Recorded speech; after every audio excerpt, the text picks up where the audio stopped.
কি করতেছো তুমি? কি করতেছি মানে দেখতেছ না কি করতেছি? ভাবছিলাম আসলে কত মজা করবো, আমি তো শাড়ি গয়নাই কিনে দিলাম না। থাকবো না তোমার বাড়ি, করবো না তোমার সংসার। ঈদের আর কয়দিন বাকি সেটা তুমি জানো না? শাড়ি গয়না কি কিনে দেওয়া লাগবে না? আচ্ছা বাবা, কি হয়েছে বলবো তো, সেটা না বললে বুঝবো কেমন? তুমি জানো না এবার ব্যবসা বাণিজ্য অবস্থা খুব খারাপ, দিনকাল ভালো যাইতেছে না। 6 মাস আগে যে মার্কেট করছিলাম তাতেই চলে যাবে, তারপরে ঈদের মাসখানেক পর না কিনে দিলাম। সেগুলো তো পূরণ হয়ে গেছে। আর কিছু দেওয়া না দাও, একটা শাড়ি তো কিনে দেওয়া। আচ্ছা বাবা, দেবো কিনে, তো অত রাগ করতে হয় না। এবছর তো ব্যবসা বাণিজ্য একটু খারাপ যাইতেছে, তো নাইলে তো ফুল মার্কেট করে তোমার দিতাম।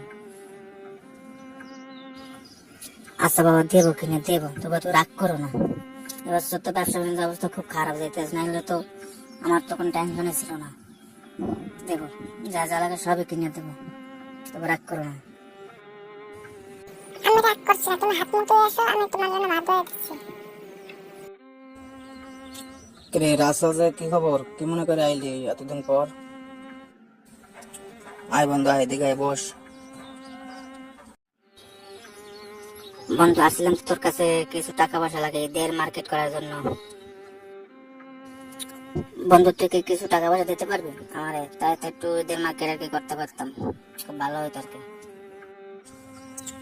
না রে বন্ধু, আমার হাতে এখন টাকা পয়সা নাই, আমি এদের এখান থেকে মার্কেট করে নাই। তোরে কিছু টাকা দিতে পারলে আমার খুব ভালো লাগতো আর কি।